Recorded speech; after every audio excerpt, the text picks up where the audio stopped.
ರಾಮಸಾಗರ ಕೆರೆಗೆ ಬಾಗಿನ ಅರ್ಪಿಸಿದ ಶಾಸಕಿ ರೂಪಕಲಾ ಬೇತಮಂಗಲ್. ಜಿಲ್ಲೆಯ ಅತಿದೊಡ್ಡ ಕೆರೆಯಾದ ರಾಮಸಾಗರ ಪಾಲಾರ್ ಕೆರೆ ಅಭಿವೃದ್ಧಿಗಾಗಿ 1,45 ಲಕ್ಷ ರೂಪಾಯಿಗಳ ಅನುದಾನದಲ್ಲಿ ಕೆರೆ ಮತ್ತು ಕಟ್ಟೆ ಅಭಿವೃದ್ಧಿಯನ್ನ ಈಗಾಗಲೇ ಕಾಮಗಾರಿ ಕೈಗೊಳ್ಳಲಾಗಿದೆ. ಮಳೆ ನಿಂತ ಮೇಲೆ ಕಾಮಗಾರಿಯನ್ನ ಪೂರ್ಣಗೊಳಿಸಲಾಗುತ್ತದೆ ಎಂದು ಕೆಜಿಎಫ್ ಶಾಸಕಿ ರೂಪಕಲಾ ಶಶಿಧರ್ ತಿಳಿಸಿದರು.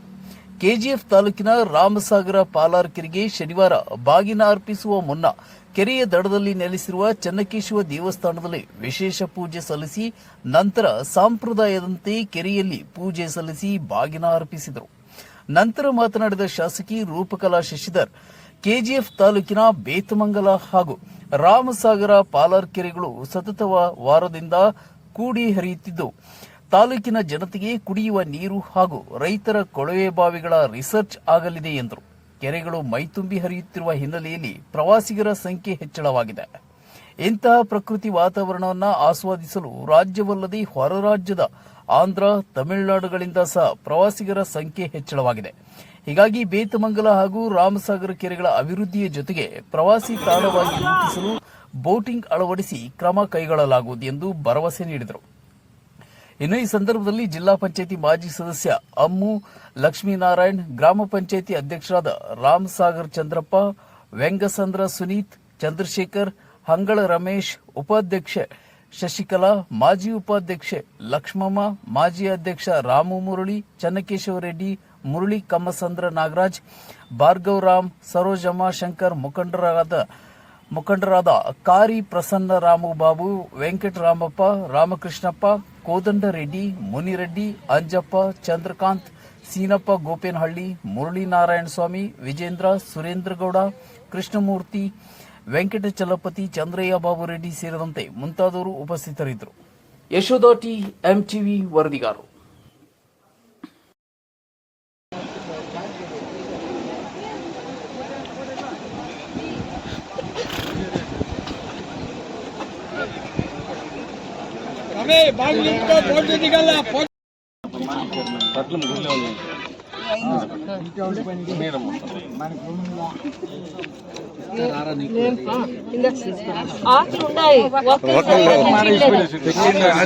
తెచ్చిండలేదంటే ఉంది ఆకువక్కలంతా ఉంది అందరికీ రుణం ఉంది దేవుడు ಇದು ಬರಲ್ಲ ಮಣ್ಣು ಬರಲ್ವಾ ಸರಿಯಾಗಿದ್ದೀರಾ ನೀವು ನೋಡಿ ಕಲ್ಲು ಮಾಡಿದ್ದೆ ನೋಡಿ ಹಂಗೆ ಇಟ್ಕೊಂಡಿದ್ದೀನಿ ನೋಡು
ಗಂಗೆ ರಾಮ್ ನೀರೊಳಗೆ ಇಳಿಬೇಡಿ ನೀವು ಈ ಕಡೆ ಇದು ಬರಲ್ಲ ಮಣ್ಣು ಬರಲ್ವಾ ಸರಿಯಾಗಿದ್ದೀರಾ ನೀವು ನೋಡಿ ಕಲ್ಲು ಮಾಡಿದ್ದೆ ನೋಡಿ ಹಂಗೆ ಇಟ್ಕೊಂಡಿದ್ದೀನಿ ನೋಡು सावित्रीमावाहयामि सरस्वतीमावाहयामि ये गंगे राम्रे सतीमावाहयामि स्थापयामि ध्यायामि ध्यानस्थापयामि आवाहयामि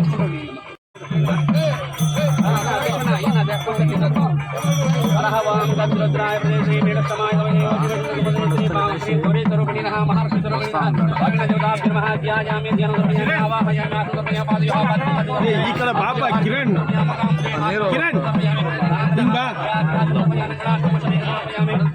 ಮೊನ್ನೆ ಎದ್ದೇಳುತ್ತಲ್ಲ ನೋಡಲ್ಲಿ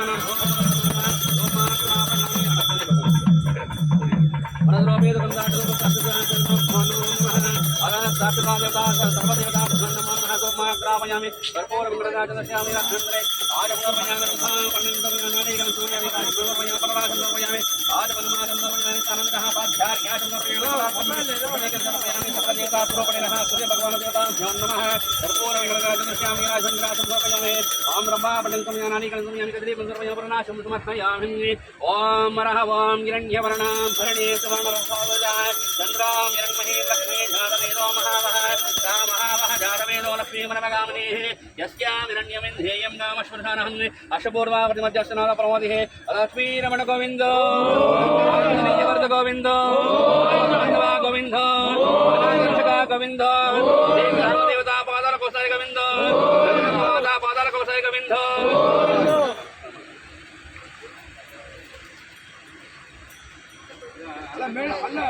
ಮೇಡಮ್ ಈ ಕಡೆ ಬಂದು ಪೂರ್ವಕ್ಕೆ ಬಿಡ್ಲಿ ಅಲ್ಲಿ ಬಿಡ್ತಾರೆ ಮುಂದೆ ಸ್ವಲ್ಪ ಎಲ್ಲ ಅಲ್ಲೇ ಇರಬೇಕು ಯಾರು ಒಂದು ಇಬ್ರು ಮೂರು ಜನ ಬನ್ನಿ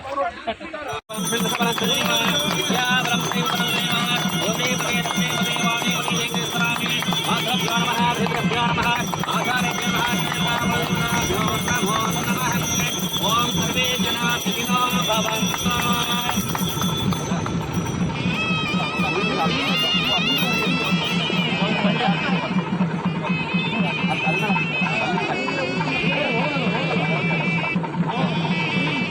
सर्वे जना ओम सदय सम्पदन्ते वन्दे स्वामिन सहराज्ञाः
सर्वे जना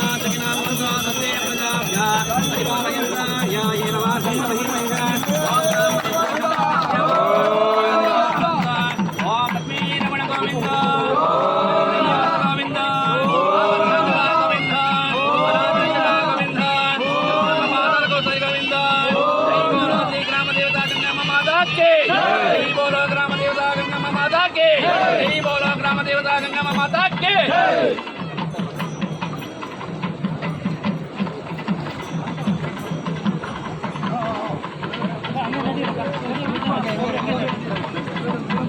ಅಷ್ಟೇ ಪಾಲಾರ್ ನದಿ ಇದು ನಂದಿ ಬೆಟ್ಟದಲ್ಲಿ ಹುಟ್ಟುತ್ತೆ, ನಂದಿಯಲ್ಲಿ ಹುಟ್ಟುತ್ತೆ. ಅಲ್ಲಿಂದ ಹುಟ್ಟಿ ಹರಿದಾಗ ಎಲ್ಲೆಲ್ಲಿ ಕೆರೆಗಳು ತುಂಬಿಕೊಂಡು ಎಲ್ಲೆಲ್ಲಿವರೆಗೂ ಹೋಗೋದಕ್ಕೆ ಆ ಪ್ರಕೃತಿ ನಿಯಮ ಇದೆ, ಅದನ್ನ ತಪ್ಸಕ್ಕಾಗಲ್ಲ. ಅದಾದ್ಮೇಲೆ ಇದು ನಮಗೆ ಬೇಸಿಗೆ ಅಭಾವನ ತೀರಿಸುತ್ತೆ ಈ ತಾಯಿ. ಅದಕ್ಕೋಸ್ಕರ ನಾವು ಈ ತಾಯಿ ಪೂಜೆ ಮಾಡೋದು, ಎಲ್ಲ ಗೌರವ ತೋರಿಸೋದು. ನಾವು ಮೀನು ಹಿಡಿಯೋರು, ರೈತರು, ಅಲ್ಲೆಲ್ಲ ಭತ್ತ ಬೆಳೆಯೋರು, ಈ ಪಂಚಾಯತಿಯವರು ಎಲ್ಲರದು ಫಸ್ಟ್ ಪೂಜೆ ಅಂತ ಮಾಡಿ ತಾಯಿಗೆ ಬಾಗಿನ ಅರ್ಪಿಸೋದು. ಎಲ್ಲ ಎಲ್ಲ ಇದು ಸಮಸ್ಯೆಗಳಿಗೂ ಈ ನೀರನ್ನ ಅವ್ರ ಸಮಸ್ಯೆಗಳಿಗೆ ಬಗೆಹರಿಸೋದಕ್ಕೋಸ್ಕರನೇ ಈ ನೀರನ್ನ ನಾವು ಸಂರಕ್ಷಣೆ ಮಾಡ್ಕೊಬೇಕಾಗಿದೆ. ನನಗೆ ಗೊತ್ತಿಲ್ಲ ಅನ್ನೋ ಪದ ನಾವು ಹೇಳಿದ್ರೆ ತಪ್ಪಾಗುತ್ತೆ. KGFಗೂ ನೀರು ಹರಿಸ್ಬೇಕು ಅಂತಂದ್ರೆ ಅಮೃತ ಯೋಜನೆಯಲ್ಲಿ ನಾವು ಪೈಪ್ಲೈನ್ ಮಾಡಿದ್ದೀವಿ 11 to 12 ಕಿಲೋಮೀಟರ್ಸ್. ಆ ಪೈಪ್ಲೈನ್ ಕೂಡ ಸರಿಯಾದ ರೀತಿ ಆಗಿದೆ. ಮತ್ತು ಇದಕ್ಕೆ ಏನಿದೆ ಬೇತ್ಮಂಗ್ಲ ಅಲ್ಲಿ ಕೆಲವೊಂದು ಥ್ಯಾಂಕ್ಸ್ ಅಂದರೆ ಅಲ್ಲೇ ಹಿಂದೆ ಬ್ರಿಟಿಷರ್ಸ್ ಟೈಮಲ್ಲಿ ಒಂದು ರೀತಿ ಅವರೇ ನೀರನ್ನ ಶುದ್ಧೀಕರಣ ಮಾಡಿ ಕೊಡ್ತಾಯಿದ್ರು. ಮುಂದೆ ಕೂಡ ಅದೇ ಪ್ರೋಸೆಸ್ನ ಮಾಡಬೇಕಾಗುತ್ತೆ. ಮಳೆ ಬಂದಾಗ ಯಾವ್ಯಾವ ನೀರು ಹರಿದು ಬರುತ್ತೋ ಆವಾಗ ನಾವು ಮಾಡೋಕ್ಕಾಗಲ್ಲ. ಅದಾದಮೇಲೆ ತದನಂತರ ದಿನಗಳಲ್ಲಿ ಫೆಬ್ರವರಿ, ಮಾರ್ಚ್, ಏಪ್ರಿಲ್ ಆ ಸಂದರ್ಭದಲ್ಲಿ ಈ ನೀರನ್ನ ಮುಂದೆ ಉಪಯೋಗ ಮಾಡಿಕೊಳ್ಳೇಬೇಕು. KGFಗೆ ಬೇತ್ಮಂಗ್ಲಕ್ಕೆ ಯಾವ್ಯಾವ ಭಾಗಕ್ಕೆ ಇಲ್ಲಿಂದ ನಾವು ನೀರನ್ನ ತಗೊಂಡಿಲ್ಲ. ಅಲ್ಲಿ ಪಂಪ್ ಹೌಸ್ ಇದೆ, ಎಲ್ಲಿ ಬೇತ್ಮಂಗ್ಲ ಟೌನ್ಗೂ ನೀರು ಕೊಟ್ಟಿದ್ದಾರೆ. ಅದಾದಮೇಲೆ KGFಗೂ ಭಾಳ ವರ್ಷಗಳ ಕಾಲ ನೀರು ಕೊಟ್ಟಿದ್ದಾರೆ. ಆ ಒಂದು ಪದ್ಧತಿನೂ ಕೂಡ ಇದೆ.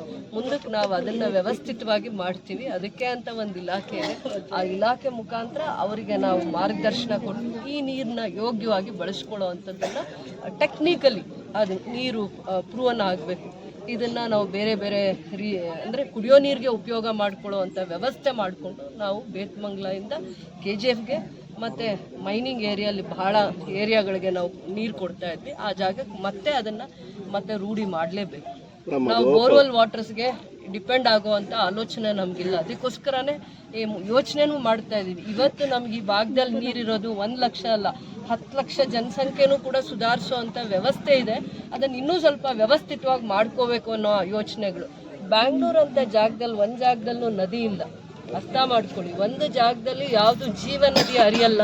ಇನ್ನು ನಮ್ಮ ಭಾಗದಲ್ಲಿ ಇಷ್ಟೆಲ್ಲ ಕೆರೆಗಳನ್ನ ನೋಡ್ತಾ ಇದ್ದೀರಾ. ಅಲ್ಲಿ 1 ಕೋಟಿ ಜನಸಂಖ್ಯೆ, 1,50,00,000 ಜನಸಂಖ್ಯೆ ವಾಸ ಮಾಡ್ತಾ ಇದ್ದಾರೆ. ಎಲ್ಲೂ ನೀರಿಲ್ಲ. ನಮ್ಮ ಜಾಗದಲ್ಲಿ ನೀರಿದೆ. 10 ಲಕ್ಷ ಜನನ ಸುಧಾರಿಸೋಷ್ಟು ನೀರು ದೇವ್ರು ಕೊಟ್ಟಿದ್ದಾರೆ. ಅಂದರೆ ಅದೇ ನಮ್ಮ ಏನಂತ ರಿಸೋರ್ಸ್ ಅಂತ ಏನು ಹೇಳ್ತೀವಿ, ಇದೆ ನಮ್ಮ ಪ್ರಕೃತಿ ನಮಗೆ ದೇವ್ರು ಕೊಟ್ಟಿರೋ ಅಂಥ ನ್ಯಾಚುರಲ್ ರಿಸೋರ್ಸ್. ಇವನ್ ಅರ್ಥ ಮಾಡ್ಕೊಳ್ಳಿ, ಈ ಭಾಗದಲ್ಲಿ ಇಲ್ಲಿರೋವಂಥ ನೀರು, ಬೇತ್ಮಂಗ್ಲಲ್ಲಿರೋವಂಥ ನೀರು ಎಷ್ಟೋ ಜನಕ್ಕೆ ಕುಡಿಯೋ ನೀರಿಗೆ ಇನ್ನೂ ವ್ಯವಸ್ಥಿತವಾಗಿ ನಾವು ಉಪಯೋಗ ಮಾಡ್ಕೋಬೇಕಷ್ಟೆ. ಎಲ್ಲ ಇದು ಸಮಸ್ಯೆಗಳಿಗೂ ಈ ನೀರನ್ನ ಅವ್ರ ಸಮಸ್ಯೆಗಳಿಗೆ ಬಗೆಹರಿಸೋದಕ್ಕೋಸ್ಕರನೇ ಈ ನೀರನ್ನ ನಾವು ಸಂರಕ್ಷಣೆ ಮಾಡ್ಕೊಬೇಕಾಗಿದೆ. ನನಗೆ ಗೊತ್ತಿಲ್ಲ ಅನ್ನೋ ಪದ ನಾವು ಹೇಳಿದ್ರೆ ತಪ್ಪಾಗುತ್ತೆ. KGFಗೂ ನೀರು ಹರಿಸ್ಬೇಕು ಅಂತಂದ್ರೆ ಅಮೃತ ಯೋಜನೆಯಲ್ಲಿ ನಾವು ಪೈಪ್ಲೈನ್ ಮಾಡಿದ್ದೀವಿ 11 to 12 ಕಿಲೋಮೀಟರ್ಸ್. ಆ ಪೈಪ್ಲೈನ್ ಕೂಡ ಸರಿಯಾದ ರೀತಿ ಆಗಿದೆ. ಮತ್ತು ಇದಕ್ಕೆ ಏನಿದೆ ಬೇತ್ಮಂಗ್ಲ ಅಲ್ಲಿ ಕೆಲವೊಂದು ಥ್ಯಾಂಕ್ಸ್ ಅಂದರೆ ಅಲ್ಲೇ ಹಿಂದೆ ಬ್ರಿಟಿಷರ್ಸ್ ಟೈಮಲ್ಲಿ ಒಂದು ರೀತಿ ಅವರೇ ನೀರನ್ನ ಶುದ್ಧೀಕರಣ ಮಾಡಿ ಕೊಡ್ತಾಯಿದ್ರು. ಮುಂದೆ ಕೂಡ ಅದೇ ಪ್ರೋಸೆಸ್ನ ಮಾಡಬೇಕಾಗುತ್ತೆ.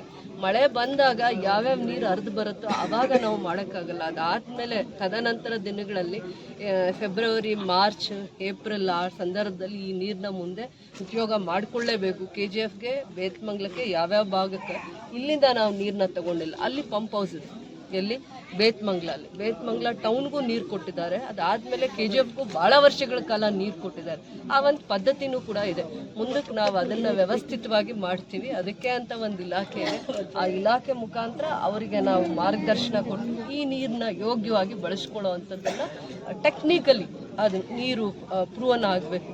ಇದನ್ನು ನಾವು ಬೇರೆ ಬೇರೆ ಅಂದರೆ ಕುಡಿಯೋ ನೀರಿಗೆ ಉಪಯೋಗ ಮಾಡ್ಕೊಳ್ಳೋ ಅಂಥ ವ್ಯವಸ್ಥೆ ಮಾಡಿಕೊಂಡು ನಾವು ಬೇತ್ಮಂಗ್ಲಿಂದ KGFಗೆ ಮತ್ತು ಮೈನಿಂಗ್ ಏರಿಯಲ್ಲಿ ಬಹಳ ಏರಿಯಾಗಳಿಗೆ ನಾವು ನೀರು ಕೊಡ್ತಾ ಇದ್ವಿ. ಆ ಜಾಗಕ್ಕೆ ಮತ್ತೆ ಅದನ್ನು ಮತ್ತೆ ರೂಢಿ ಮಾಡಲೇಬೇಕು. ನಾವು ಬೋರ್ವೆಲ್ ವಾಟರ್ಸ್ಗೆ ಡಿಪೆಂಡ್ ಆಗುವಂಥ ಆಲೋಚನೆ ನಮಗಿಲ್ಲ. ಅದಕ್ಕೋಸ್ಕರನೇ ಯೋಚನೆನೂ ಮಾಡ್ತಾ ಇದ್ದೀವಿ. ಇವತ್ತು ನಮ್ಗೆ ಈ ಭಾಗದಲ್ಲಿ ನೀರಿರೋದು 1 ಲಕ್ಷ ಅಲ್ಲ, 10 ಲಕ್ಷ ಜನಸಂಖ್ಯೆನೂ ಕೂಡ ಸುಧಾರಿಸುವಂಥ ವ್ಯವಸ್ಥೆ ಇದೆ. ಅದನ್ನು ಇನ್ನೂ ಸ್ವಲ್ಪ ವ್ಯವಸ್ಥಿತವಾಗಿ ಮಾಡ್ಕೋಬೇಕು ಅನ್ನೋ ಯೋಚನೆಗಳು. ಬ್ಯಾಂಗ್ಳೂರು ಅಂತ ಜಾಗದಲ್ಲಿ ಒಂದು ಜಾಗದಲ್ಲೂ ನದಿ ಇಲ್ಲ. ಅರ್ಥ ಮಾಡ್ಕೊಳ್ಳಿ, ಒಂದು ಜಾಗದಲ್ಲಿ ಯಾವುದು ಜೀವ ನದಿ ಹರಿಯಲ್ಲ. ಇನ್ನು ನಮ್ಮ ಭಾಗದಲ್ಲಿ ಇಷ್ಟೆಲ್ಲ ಕೆರೆಗಳನ್ನ ನೋಡ್ತಾ ಇದ್ದೀರಾ. ಅಲ್ಲಿ 1 ಕೋಟಿ ಜನಸಂಖ್ಯೆ, 1,50,00,000 ಜನಸಂಖ್ಯೆ ವಾಸ ಮಾಡ್ತಾ ಇದ್ದಾರೆ. ಎಲ್ಲೂ ನೀರಿಲ್ಲ. ನಮ್ಮ ಜಾಗದಲ್ಲಿ ನೀರಿದೆ. 10 ಲಕ್ಷ ಜನನ ಸುಧಾರಿಸೋಷ್ಟು ನೀರು ದೇವ್ರು ಕೊಟ್ಟಿದ್ದಾರೆ. ಅಂದರೆ ಅದೇ ನಮ್ಮ ಏನಂತ ರಿಸೋರ್ಸ್ ಅಂತ ಏನು ಹೇಳ್ತೀವಿ, ಇದೆ ನಮ್ಮ ಪ್ರಕೃತಿ ನಮಗೆ ದೇವ್ರು ಕೊಟ್ಟಿರೋ ಅಂಥ ನ್ಯಾಚುರಲ್ ರಿಸೋರ್ಸ್. ಇವನ್ ಅರ್ಥ ಮಾಡ್ಕೊಳ್ಳಿ, ಈ ಭಾಗದಲ್ಲಿ ಇಲ್ಲಿರೋವಂಥ ನೀರು, ಬೇತ್ಮಂಗ್ಲಲ್ಲಿರೋವಂಥ ನೀರು ಎಷ್ಟೋ ಜನಕ್ಕೆ ಕುಡಿಯೋ ನೀರಿಗೆ ಇನ್ನೂ ವ್ಯವಸ್ಥಿತವಾಗಿ ನಾವು ಉಪಯೋಗ ಮಾಡ್ಕೋಬೇಕಷ್ಟೆ.